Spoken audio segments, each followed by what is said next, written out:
अल्लाह ने फरिश्तों से फरमाया कि मैं ज़मीन में अपना खलीफा बनाने वाला हूँ। इंसान को अल्लाह ने क्या फरमाया? अपना खलीफा। इंसान अल्लाह का नायब बनाया जा रहा है। तो फरिश्तों ने क्या कहा था रब ताला की बारगाह में? अतजअलु फीहा मन युफ्सिदु फिल अर्द, अतजअलु फीहा मन युफ्सिदु फीहा। ऐ अल्लाह, क्या तू ऐसे को खलीफा बनाएगा जो जमीन में जाकर फसाद मचाएगा, जुल्म करेगा, खून नाहक करेगा?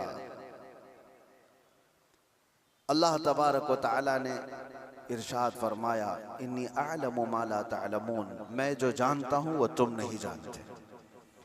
तो फरिश्तों का ये पूछना अल्लाह की बारगाह में कि ज़मीन में आने के बाद इंसान फसाद मचाएगा, बिल्कुल वो रियल बात थी और आज है। देखा जा रहा है कि ज़मीन में फसाद मचाने वालों की तादाद बढ़ती चली गई। लेकिन अल्लाह का निज़ाम है, ये दारुल अमल है, दारुल इम्तिहान है कि यहाँ भेजा गया है इंसानों को पावर देकर, ताकत देकर, इख्तियार देकर। पाबंदी ऐसे नहीं कि तुम कुछ नहीं कर सकते। आज़ाद अल्लाह तबारक व तआला ने इंसान को पैदा करके इम्तिहान के लिए इस ज़मीन पर भेजा है। लेकिन साथ में रब तबारक व तआला ने इंसानों को हिदायत देने के लिए और बुराइयों से बचाने के लिए अंबिया इकराम भी भेजता रहा कि तुम्हें सीधा रास्ता बताएंगे, फसाद मत करना। पहले दिन से इस रुए ज़मीन पर इंसानों के आने के बाद जो फसाद शुरू हुआ वो कत्ल से शुरू हुआ। आदम अलैहिस्सलाम के बड़े बेटे का कत्ल हो गया। दो चीजें आप जहन में रखें, इस रुए ज़मीन पर पहला फसाद है कत्ल। और वजह क्या बनी कत्ल की? औरत। औरत की वजह से, जो तारीखों में ये मिलता है, दो भाई एक ही औरत से शादी करना चाहते थे और एक के हक में वो जायज था जो शरीयत आदम में था, लेकिन दूसरा नाहक उस औरत को हासिल करना चाह रहा था। तो उसने अपनी औरत को हासिल करने के लिए रास्ते से उसके जायज शोहर को हटाने के लिए कत्ल कर दिया। ये दुनिया का पहला कत्ल था। तो कत्ल से शुरुआत हुई, औरत सबब बनी, उसके बाद ये फितनों का दौर और फसाद का दौर चलता रहा। रुए ज़मीन पर फसाद होता रहा और अंबिया इकराम अलैहिस्सलाम आते रहे और वो हिदायत दो तरीके से देते। ज़ुबानी तौर पर, अखलाकी तौर पर जो दावत है उनकी सीधे रास्ते की वो देती, लेकिन कुछ ढीठ तबीयत के लोग होते हैं तो उनको अपने मौजिज़े दिखा करके दावत देते। कुछ लोग हैं जब तक उनको अचंभे वाली चीज़ नज़र ना आए तो उनकी तबीयत एक्सेप्ट नहीं करती। तो अल्लाह के नबियों ने मौजिज़े भी दिखाए। मौजिज़ा नबी के हक होने की दलील है। ये दो चीजें जब नहीं मानी कौम ने, पहले उनकी वाज़ो नसीहत, दूसरे उनके मौजिज़े से भी नहीं मानी, तब फिर तीसरी चीज है अल्लाह का अजाब। अल्लाह का अजाब आया और उन्हें घेर लिया। और ये तारीख में एक बार नहीं, बार बार होता रहा। रब तबारक व तआला मोहलत देता है जालिमों को। और कुरान पाक की वही आयत मैंने आज आपके सामने तिलावत की। अल्लाह फरमाता है, वला तहसबन्नल्लाह गाफिलन अम्मा यअमलु ज़ालिमून। लोगो, ये हरगिज गुमान मत करना कि अल्लाह तबारक व तआला जालिमों से बेखबर है। हरगिज ये मत सोचना कि वो गाफिल है अल्लाह जो कुछ जालिम कर रहे हैं इन कामों से, हरगिज नहीं। इन्नमा युअख्खिरुहुम, हाँ वो उनको ढील दिया हुआ है। लियौमिन तशख़सु फ़ीहिल अब्सार, उस दिन तक के लिए ढील दिया हुआ है जब सबकी आंखें उन्हें पहचान लेंगी और दर्दनाक तरीके से उनकी गिरफ्तारी होगी। जुल्म क्या चीज है, इसकी डेफिनेशन जरूरी है हर इंसान को मालूम होना। जुल्म आम तौर पर हम लोग ये समझते हैं कि नाइंसाफी, इनजस्टिस को जुल्म कहा जाता है और वो दूसरे के ऊपर जब भी किया जाए तो उसको जुल्म। बल्कि जुल्म आदमी अपने आप से शुरू करता है। कुरान पाक में कई जगहों पर अल्लाह ने ये बयान फरमाया कि वो बड़ा जालिम है जिसने अपनी जान पर जुल्म किया। दूसरों पर जुल्म बाद में होगा। तकरीबन इंसान अपने आप पर भी तो जुल्म कर रहा है। अपने आप पर जुल्म कैसा होगा? अपने आप पर जुल्म कैसे? अपने आप पर जुल्म ये है, जुल्म की तारीफ जो डेफिनेशन है वो ये है, वदअ शै अला गैरि महल्लिही, किसी भी चीज को उसकी असली जगह से हटाकर रख देना। टोपी को अगर कोई पाँव में पहने तो उसकी जगह तो नहीं है। चप्पल को कोई सरों पर रख रहा है तो उसकी जगह तो नहीं है। ये जुल्म है। जिस चीज का जो मकाम है उसको वहां पर रखना ये इंसाफ, और उस चीज से उसे हटा देना ये जुल्म। इसको क्या कहते हैं? जुल्म। किसी भी चीज की असली हैसियत से उसको हटा देना। अब इंसान अपने आप पर जुल्म कैसे कर रहा है? अल्लाह ने तुम्हें अशरफुल मखलूकात बनाया, और अगर तुम अपने आप को जानवर की जगह रख रहे हो तो जुल्म अपने आप पे कर रहे हो। सबसे पहले तुम अपने आप पर जुल्म कर रहे हो। तुम जानवर नहीं, तुम गलाजत नहीं खाते, तुम माँ बहनों के साथ ज़िना नहीं करते, अशरफुल मखलूकात बनाए गए हो। अल्लाह ने तुम्हें अक्ल सलीम अता किया, सूझबूझ की ताकत अता किया, अच्छे बुरे में तमीज करने का सलीका दिया। ये सारी चीजें अल्लाह ने तुम्हें अता की हैं। अगर इनका इस्तेमाल ना करते हुए इंसान अपने आप को गलाजत में डालता है तो गोया कि वो जुल्म अपने आप पर कर रहा है। सबसे पहले उसने अपने आप पर जुल्म किया। जब कभी कोई गुनाहों में मुलव्विस होता है तो कुरान कहता है उसने अपने आप पर जुल्म किया है। इसीलिए तौबा के मुतालिक जब भी फरमाया गया तो यही कहा गया, जिन लोगों ने अपनी जानों पर जुल्म किया है। अपनी जानों पर जुल्म करना आपको लगता होगा हैरत की बात है, कोई आदमी अपने आप पर कैसे जुल्म करेगा? जुल्म का मतलब सिर्फ वही नहीं चाकू छुरी तलवार से मार देना। जुल्म ये है अपनी हैसियत को गिरा देना। जो मकाम अल्लाह ने तुझे दिया था वो छोड़कर तुम किसी और गलाजत में पड़ गए, ये सबसे पहला जुल्म है जो हमने अपने आप के साथ किया इंसान होने के नाते। दूसरी और एक खास सिफत अल्लाह ताला ने आपको अता किया, आप इंसान होने के साथ साथ उम्मत मोहम्मदिया है। अब स्टेटस बढ़ गया है तुम्हारा, तुम्हारी जगह बढ़ गई है जिस जगह पर अल्लाह ने तुम्हें बयान किया है। कुरान में अल्लाह फरमाता है इंसान तो दुनिया में बहुत बनाए गए, करोड़ों की तादाद, लेकिन कुंतुम खैर उम्मतिन उखरिजत लिन्नास, सारे इंसानों में अल्लाह ने तुमको खैर उम्मत बनाया, सबसे बेहतरीन उम्मत बनाया। तो जो टाइटल अल्लाह ताला ने हमें दिया खैर उम्मत का, उस पर अगर तुम कायम हो तो इंसाफ कर रहे हो अपने आप के साथ, और उस टाइटल से हट करके काम कर रहे हो तो जुल्म किया अपने आप के साथ। हमने अपने आप के साथ जुल्म किया। जुल्म की शुरुआत यहां से होती है, फिर उसके घर में होती है। घर से जुल्म होता है, बीवी पर, बच्चों पर, उनके हुकूक को मार देना ये जुल्म है।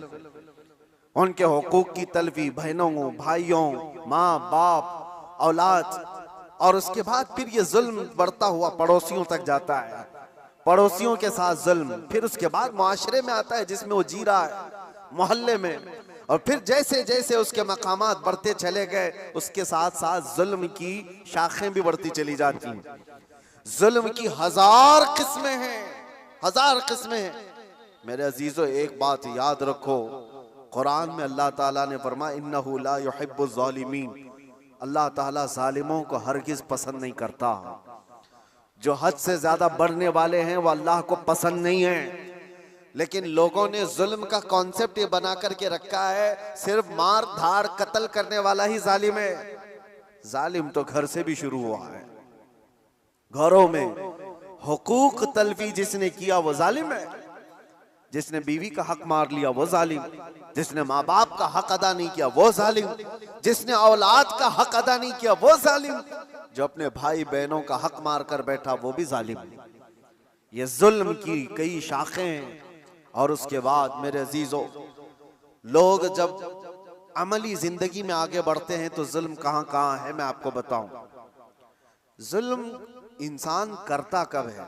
कमजोर आदमी जालिम तो नहीं होता, ये तो सबको पता है, सारे लोग देखते हैं। अगर मिसाल के तौर पर मैं आपको बताऊं, किसी जुर्म में अंधा, लूला, लंगड़ा, ऐसा आदमी, लूला भी है, लंगड़ा भी है, कुछ नहीं, पैर भी नहीं, हाथ भी नहीं, आंख भी नहीं, ऐसे शख्स को कोई पकड़ करके लाए और कहे कि इसने फलां के साथ बहुत जुल्म किया है, मार धाड़ किया है, तो दुनिया हंसेगी कि वो माजूर है, वो क्या कर सकता है। ये तो बात सही है, कमजोर आदमी जुल्म नहीं कर पाता क्योंकि उसके पास वो नहीं है। इसका अपोजिट ये निकलता है कि ताकत जैसी ही आती है इंसान वैसी जुल्म शुरू करता है। ताकत, और ताकत कई किस्म की है, जिस्म की भी ताकत है, माल की भी ताकत है, पावर की भी ताकत है, मनसब की भी ताकत है, और ये तीनों ताकतें जब किसी के ऊपर चढ़ जाती हैं तो फिरौन बनता है। ये तीनों ताकतें, जानते हो आप, फिरौन तन्हा 1000 लोगों से लड़ सकता था, और ताकत उसकी जिस्मानी ऐसी थी कि 90 साल तक उसको बुखार भी नहीं आया, कभी सर्दी बुखार भी नहीं, कभी बीमार नहीं हुआ। ये जिस्मानी ताकत थी।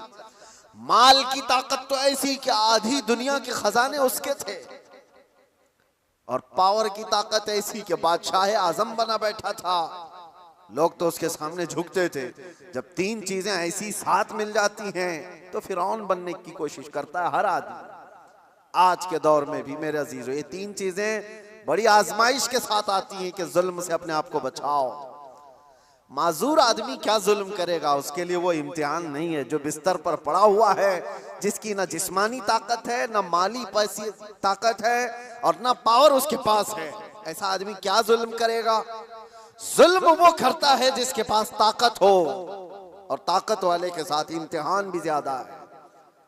अजीजा ने गिरामी वक़ार, आज हम देख रहे हैं ताकत 3 किस्म की मैंने बताया। सबसे पहले मैं शुरुआत करता हूं जिस्मानी ताकत। जिस्मानी ताकत जब किसी के पास हो तो सबसे पहले वो मुक्का आजमाई की कोशिश करता है, हर एक पर देखता है मेरा मुक्का कितना तेज लगता है। वो ट्रायल शुरू कर चुका है। बॉडी बनाने के साथ ही उसको चाहिए ये कि किसी पर एक थप्पड़ लगा करके देख लूं कितना तेज लगता है। उसकी जिस्मानी ताकत का वह इस्तेमाल शुरू कर चुका है। मैं आपको बताऊं, जिस्मानी ताकत में मेरे अजीजों हैदर कर्रार को कौन पहुंच सकता है। जो शेरे खुदा, फातह खैबर, मुश्किल कुशा सैयदना अली इब्न अबी तालिब करमल्लाहु वजहुल करीम, उस जमाने के 40 सहाबा जो दरवाजा उठा नहीं पा रहे थे, तन्हा हजरत अली ने एक हाथ से उठाकर फेंक दिया था। जिनकी ताकत का यह अंदाजा करो, हैदर कर्रार की जिस्मानी ताकत को सारी ये सब नहीं पहुंच सकते काजू बादाम वाले।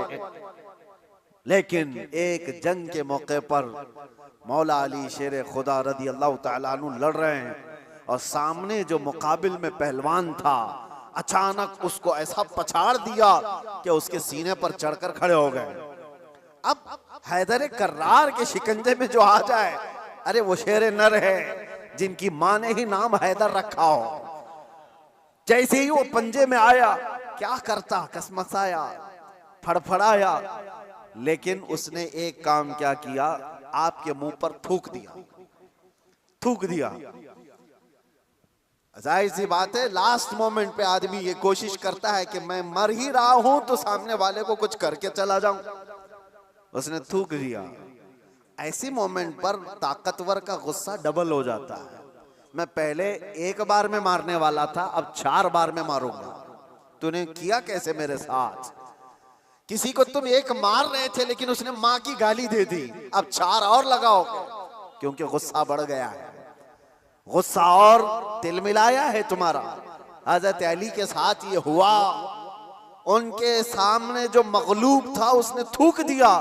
होना ये चाहिए था कि आप तड़पा तड़पा के उसको मारें।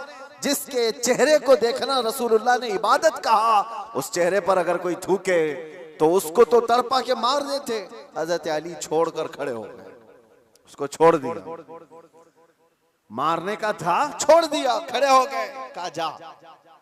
उसने ताज्जुब से पूछा कि मैं तो मरने ही वाला था इसलिए थूक दिया, और तुमने छोड़ क्यों दिया? मौला अली करमल्लाहु वजहुल करीम का जवाब सुनो ताकत वाले। आप फरमाते हैं अल्लाह ने मुझे जो जिस्मानी ताकत दी है वो मैं खालिस अल्लाह की रजा के लिए इस्तेमाल करता हूं। जब तूने थूक दिया तो मेरा नफ्स शामिल हो गया। अब अगर मैं मारता तुझे तो बात ये होती कि तेरे थूक के बदले में मैंने मारा। मैं तुझे मुझ पर थूकने के बदले नहीं मार रहा था, तो अल्लाह और उसके रसूल का दुश्मन है इसलिए मार रहा था, और ये नफ्स शामिल हो गया इसलिए मैंने छोड़ दिया।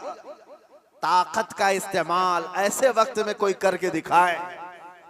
मेरे अजीजों, आज तो हाल ये है, किसी को क्रिटिसाइज नहीं कर सकते। अभी कुत्ता बोल दो तो क्या करते हैं, हम तो जाके आए, ना इनको कहा नाम लेकर कुछ नहीं, उसके बावजूद भी एक बड़ी आजमाइश से गुजर करके आए। बर्दाश्त की ताकत नहीं है। मौला अली करमल्लाहु वजहुल करीम को उनके सामने दुश्मन मगलूब ने थूक दिया, तब छोड़ दिया आपने। कहा मैं अपने नफ्स के लिए नहीं लड़ता, अपने नफ्स के लिए नहीं। और आज जो कुछ भी पावर का इस्तेमाल है, ताकत का इस्तेमाल है, वो सिर्फ और सिर्फ नफ्स के लिए है। आज नफ्स के लिए है। ये एक मिसाल मैंने आपको बताया, जिस्म का गलत इस्तेमाल करने वाले लोग। और क्या समझते हो तुम्हारी ताकत क्या ये हमेशा की है? चंद दिन का इंतजार करो, दांत टूट जाएंगे, कमर झुक जाएगी, और उसके बाद आज़ाद जवाब देने लगेंगे। जिन हाथों से तुमने मुक्का आजमाई की थी, चंद दिनों के बाद वो हालत होने वाली है कि हाथ से तुम्हारे गिलास भी नहीं पकड़ा जाएगा। रोटियां तुम्हारे हलक तक डालने के लिए हाथ कपकपा रहे होंगे। हमने बड़े बड़े पहलवानों को बिस्तर पर पांव रगड़ रगड़ कर मरते हुए देखा है। ये जिस्मानी ताकत फानी है, खत्म होने वाली है। और समझ लो कि तुम में बुढ़ापा नहीं आया, कमजोरी नहीं आई, बीमारी नहीं आई, तब तो मौत तो आनी है, चाहे जवानी में आए। और मेरे आका सल्लल्लाहु तआला अलैहि वसल्लम एक बार हजरत अबू हुरैरा रदियल्लाहु तआला अन्हु के साथ एक ऐसे खंदक के पास से गुजर रहे थे जहां लोग कूड़ा करकट कचरा सब फेंका करते थे। वहां पर मेरे आका सल्लल्लाहु तआला अलैहि वसल्लम खड़े हो गए। हजरत अबू हुरैरा से कहते हैं इस खंदक में कुछ तुम्हें नजर आ रहा है? तो आपने कहा हाँ या रसूल अल्लाह सल्लल्लाहु अलैहि वसल्लम, हड्डियां हैं पुरानी। आप सल्लल्लाहु अलैहि वसल्लम ने फरमाया ये उन मरे हुए लोगों की हड्डियां हैं, उनके कपड़े हैं जो गल चुके हैं, जो अपने जमाने में ऊंची सवारियां करते थे, बड़े जिस्मों के मालिक थे। इनको ताकत और कुव्वत बहुत दी गई थी और आज ये सड़ गल गए हैं और कीड़ों की ग़िज़ा बने। ये हश्र तो उन ताकतवरों का भी होगा जो आज अपनी ताकत का गलत इस्तेमाल कर रहे हैं। थोड़े दिनों की बात है, आप ये ताकत को फानी होते हुए देखेंगे। इसलिए मेरे अजीजों, जब अल्लाह ताला ने जिस्मानी ताकत दिया है तो संभाल करके रखना कि हाथ उठे तो कहीं जुल्म के लिए ना उठे, जुल्म के लिए ना उठे। जिस्म का इस्तेमाल कभी अपने नफ्स के लिए ना हो। इमाम अहले सुन्नत इमाम अहमद रजा खान फाजिल बरेलवी रदी अल्लाह ताला कौन नहीं जानता, आज आशिकों के इमाम, बरेली के ताजदार, जिन्होंने हजारों मसाइल का हल लिख दिया अपनी जिंदगी में, 1000 से ज्यादा किताबें लिख दी। और वो शहंशाह वक्त अपने जमाने के कुतुब मस्जिद में एतिकाफ में बैठते थे रमजान में, लेकिन एतिकाफ की हालत में भी मुसलसल इल्मी काम किया करते थे। एक बात थी, आला हजरत जैसे फकीह, उनके जैसा बड़ा आलिम जिसके सामने दूसरे कई उलमा अपने घुटने टेक देते हो, एतिकाफ की हालत में तवज्जो, जैसी ही इफ्तारी हो जाती तो आपके खादिमों में से घर से जो खाना लाया जाया करता था, एक बच्चा था 12 साल का, वो तो शदान लेकर के आता था, इफ्तारी और सहरी पहुंचाता था मस्जिद में। लेकिन आला हजरत को एक आदत थी पान खाने की, और पान खाने वाले लोग इफ्तारी के फौरन बाद पान चाहिए। आला हजरत इफ्तारी कर चुके, पान जो रोजाना आता था वो बच्चा पान लाया नहीं, और टाइम गुजरता गया, आपको पान की तलब हुई कि अभी तक आया नहीं, अभी तक आया नहीं। वो तकरीबन घंटा भर के बाद वो बच्चा आया और दौड़ता हुआ आया, कहा बड़े मौलाना साहब पान रह गया। पान ला करके दिया, एक तमाचा उसको लगाया, कहाँ चला गया था, पान लेकर कहाँ भाग गया था। वो बच्चा जो खादिम हैं, खिदमत करने वाले लोग हैं, कहा माफ कीजिए भूल गया था, दिया और चला गया भागकर। पान खा लिया। आपके शागिर्द हैं अल्लामा जफरुद्दीन बिहारी रहमतुल्लाह तआला अलैह, उन्होंने लिखा है इसको, आला हजरत के शागिर्द। वो कहते हैं पान खाने के बाद आला हजरत इतने बेकरार हो गए, तरावी हो गई, टहलते रह गए इधर से उधर बेचैनी से। मैंने जाकर पूछा इमाम वक्त से आला हजरत से, मौलाना जफरुद्दीन साहब फरमाते, कहा क्या वजह है? आला हजरत ने कहा मौलाना जाओ वो बच्चा कहाँ है उसको ढूंढ के लाओ। कहा क्यों, क्या हुआ? काम उसको बुला लाइए, मैं उसको मार दिया था। तो मौलाना जफरुद्दीन रहमतुल्लाह अलैह फरमाते मैं ढूंढने के लिए निकला, वो कहाँ मिलता, रात हो गई थी, कहीं दुबक के सो गया हो। लेकिन आला हजरत ने रात भर ढूंढने लगवाया। जो भी शागिर्द आए उससे कहो बच्चे को ढूंढ लाओ जो खाना लाता है हमारा, वो कहीं मिला ही नहीं। रात भर आप सोए ही नहीं, मस्जिद में टहलते रहे बेकरारी के साथ। सहरी का वक्त हुआ तो तोशादार लेकर बच्चा आ गया, उसकी ड्यूटी थी।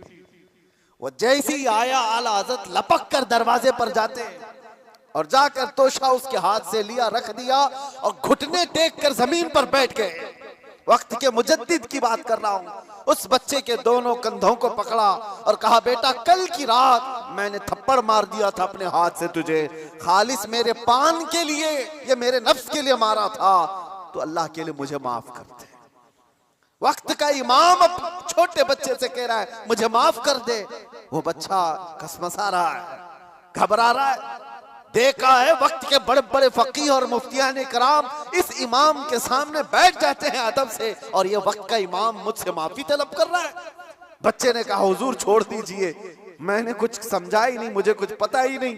आला हज़रत ने कहा नहीं ऐसा नहीं होगा, तू कह दे माफ किया। मौलाना जफरुद्दीन फरमाते हैं मैं देखता खड़ा था। आला हजरत कह रहे हैं कल क़यामत के दिन अगर रसूलुल्लाह सल्लल्लाहु अलैहि वसल्लम ने मुझसे पूछा ऐ अहमद रज़ा क्या तेरे अंदर अल्लाह ने ताकत इसलिए दी थी कि तू अपने पान के लिए छोटे बच्चे पर हाथ मारे, मैं क्या जवाब दूंगा उस दिन क़यामत के दिन। आला हजरत उसको पकड़ करके थाम रहे, तो उस बच्चे ने कहा कि ठीक है मैं माफ कर दिया। आला हजरत कहते हैं बच्चों को इख्तियार नहीं है माफ करने का, बच्चों को मसाइल है, वो मालिक नहीं है।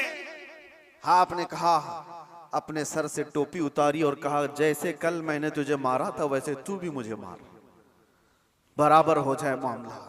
उसका हाथ कांपने लग गया। वक्त का मुजद्दिद कह रहा है आला हजरत अपनी टोपी उतार कर रख दिए। बच्चा जब नहीं मारने लगा आपने खुद उसका हाथ पकड़ा और हाथ पकड़ करके अपने सर पर मारने लग गए। 3-4 बार उसकी जब थप्पड़ पड़ी तो आला हजरत मुस्कुराते हुए खड़े हुए कहा बात बराबर की हो गई, तूने मुझे माफ भी किया और बदला भी ले लिया। मौलाना जफरुद्दीन रहमतुल्लाह अलैह फरमाते हमारे आंसू निकल गए।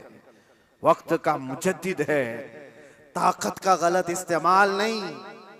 मेरे अजीजों अगर अल्लाह ने जिस्म में ताकत दिया है तो इसलिए नहीं कि तुम अपने से नीचे वालों पर इसका इस्तेमाल करते रहो।